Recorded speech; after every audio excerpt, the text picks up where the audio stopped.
증권통 K 시간입니다. 오늘 시장 분석해보고요. 다음 주 전략까지 들어보겠습니다. 토마토 투자클럽의 신상원 전문가님 연결합니다. 전문가님 안녕하세요.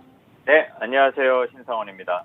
네, 오늘 코스닥이 조금 더 강한 시장이었는데 오늘의 시장 흐름 한마디로 요약해 주세요. 네, 기대감은 살아있지만 단언하기 어려운 구간, 그렇게 표현을 해야 될 것 같습니다. 네, 조금 조심스러운 멘트인 것 같은데 어떤 의미가 담겼을지 이슈랑 함께 전해주세요. 네, 뭐 다들 아시겠지만 뭐 이번 주도 계속 변동성은 좀 나타난 것 같아요. 지금 1월 25일 이후에 갭 나오고 그다음에 그 위에서 지금 계속 이렇게 오르락 내리락 하고 있는데 뭐 미국 시장 내리면 출렁이면은 또 뭐 다 우려감, 긴축에 대한 우려감, 또 마찬가지로 올라가면 또 기대감, 계속 반복되는 뭔가 이 재방송을 계속 보는 듯한 느낌으로 가는 것 같아요. 그리고 어제도 마찬가지로 원래 매파였던 그 연준 위원이 그냥 25bp 하겠다는데 그걸 되게 긍정적으로 받아들인 것 같아요. 근데 변한 건 없는 건데 25bp를 한다고 올린다고 한 거지 뭐 내린다는 것도 아니고 또 연준의 정책은 올해 내내 꾸준히 이어갈 거고 오히려 내년까지도 이 긴축은 이어져야 된다는 얘기들이 더 많이 나오는데 일단 투자자들은 우리 시장도 마찬가지고 우리가 듣고 싶은 것만 듣는 게 아닐까 그게 이제 반영돼서 좋은 거를 하나를 갖고 올린 것 같아요. 전반적으로 매크로 환경은 변한 게 없고 뭐 굳이 조금 뭐 변화가 있다고 하면은 좀 완화되는 제스처가 보인다는 거지 그렇게 정책이 바뀌는 거는 없는데도 말이죠. 그래서 그런 부분들이 좀 오늘 우리 시장에 들어와서 전체적으로 뭐 그래도 야 이것도 기대감으로 그래도 어느 정도 올라갈 수 있겠구나라는 그런 예상을 하고 시작을 했었습니다. 그래서 아침에 코스피도 마찬가지고 다 똑같이 올라가서 시작했는데 오늘은 어제랑 좀 다르게 양상이 나타난 것 같습니다. 외국인들이 지금 마감으로 보면 한 945 매도가 잡히고 코스피에서 그리고 코스닥으로 2,200억이 이제 매수가 잡혔습니다. 그리고 환율이 상대적으로 상당히 많이 하락을 했습니다. 물론 1,300원을 이탈하지 않고 그냥 고환율을 계속 하는데 이런 환율이 하락하는데도 불구하고 코스닥으로 왔다는 거는 외국인들도 이 선별적인 종목 섹터 순환을 하는 건 아닌가 이렇게 좀 생각이 들고요. 또 어제는 외국인들 수급이 좀 많이 들어왔었습니다. 3월 첫날이긴 한데 어제 외국인 들어온 게 한 5천억이었거든요. 근데 잘 보면은 2월 20일부터 한 열흘 남짓 되는 동안 나간 게 더 많습니다. 아직까지는.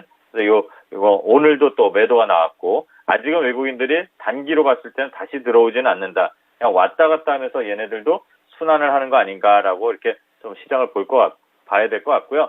또 오늘 뭐 주로 종목들을 살펴보면 이슈는 2차 전지 여전히 강했고 그다음에 로봇들 그리고 저출산과 원격 의료 등이 좀 강세였던 게 좀 특징이었고요. 그다음에 좀 전에도 뉴스가 나오고 그랬지만 셀트리온 창업주가 경영 복귀한다는 소식이 나오면서 셀트리온 형제들, 삼형제들이라고 보통 말하죠. 그러니까 셀트리온이 좀 강세가 나왔다는 거. 그게 이제 좀 눈여겨볼 만한 겁니다. 그리고 달러가 진정된 거. 그리고 외국인들은 코스닥으로 오늘은 집중한 거. 그리고 뭐니 해도 정책들, 로봇도 그렇고 조금 전에 3시 전후에 뭐 속보가 하나 나왔었는데 오늘 정부에서 산업부에서 수소 관련 협의에 뭐 간담회가 있었습니다. 그래서 지원 방향을 이제 수소업체들 지원 방향을 논의한다 이렇게 했는데 이런 것 때문에 막판에 이제 뭐 JNK 히터라든가 뭐 유니크라든가 살짝 반등이 나왔습니다. 이게 뭐냐면 뭐 수소 얘기를 들으려는 게 아니라 이렇게 정책들이 지금 계속 시장에서 모멘텀으로 작용한다는 거. 그게 이제 오늘 장도 그렇고 최근의 흐름이 나올 때의 그 특징인 것 같아요. 저출산도 마찬가지고 원격 의료도 마찬가지고 다 로봇도 규제 혁신이 나오잖아요.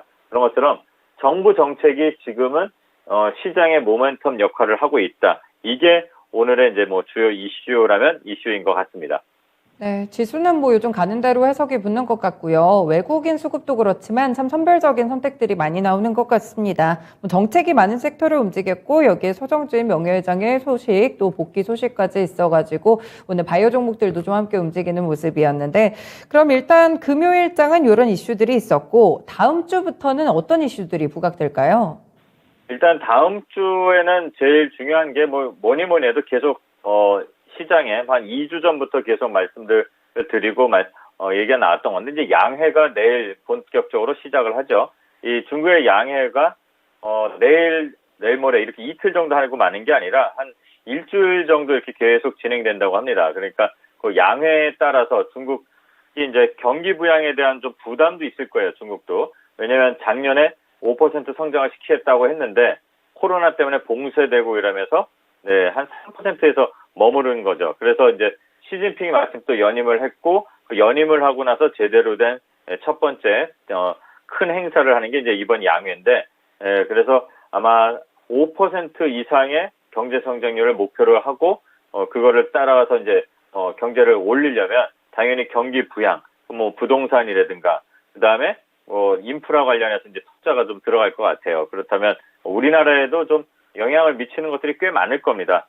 당장 먼저 지금 반응들이 나오고 있는 거는 철강주들이 좀 반응이 나오고 오늘은 좀 쉼을 좀 이렇게 좀 쉬어가고 있는 모습을 보여주고 있는데요. 현대제철이라든가 포스코 홀딩스 이렇게 오늘도 현대제철 막판에 좀 살짝 올려놨습니다. 이런 철강주, 철강주에서 또 이어서 볼 게 이제 해운, 물류 연결되는 것들이 많을 겁니다. 그런 것들을 좀 봐야 되는 거.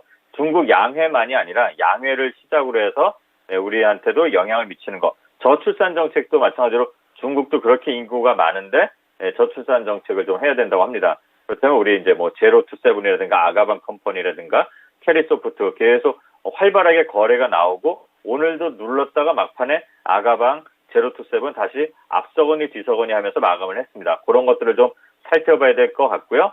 그 다음에 단기적인 이벤트가 될 것 같은데 아람코의 루마이안 회장 겸 사우디 국부펀드 총재가 이제 다음 주에 방한을 한다고 합니다. 그래서 내주에 5대 그룹하고 총수 회동이 있고 어쩌면 대통령 면담 가능성도 있다고 합니다. 이분이 온다는 거는 샤인 프로젝트 때문에 오는 건데 그것 외에 이제 네옴시티 관련해서 이제 좀 이슈가 좀 될 것 같고 그런 종목들 몇 개 움직임이 나타났습니다. 아까 말씀드렸던 수소 관련 종목들 보면은 이제 JNK 히터가 아람코하고 그린 수소 관련해서 이 사업 같이 일을 했던 이력이 있다 보니까 막판에 좀 올리는 그런 거래도 들어왔는데 이런 단기적인 이벤트들 그리고 이 사우디의 이 아람코 회장이 오고 나서 어쩌면 윤 대통령 대통령실에 초청을 받아서 만약에 갈 수도 있다 이런 뉴스도 나오는 것 같아요. 그러면 만약에 5월이나 6월에 대통령 순방에 사우디가 좀 들어갈지 그런 것들도 좀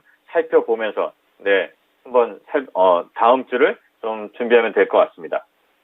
네, 내일부터 열리는 중국 양회에는 정말 엮인 종목이나 섹터군들 상당히 많습니다. 그러니까 꼭 체크를 해두셔야 될 것 같고요. 사우디아라비아와 관련된 또 종목들 연결 체인들이 있죠. 그런 종목들 위주로도 함께 더 보시면 좋을 것 같습니다. 그럼 이렇게 중국 양회를 포함해서 다음 주에는 어떤 이벤트들 숨어 있을까요? 네, 양회부터 시작해서 이제 6일에 이제 우리나라 2월 소비자 물가 동향 이제 발표되고요. 그다음에 좀 전에 말씀드린 샤인 프로젝트 이제 S-오일 관련이 있겠죠.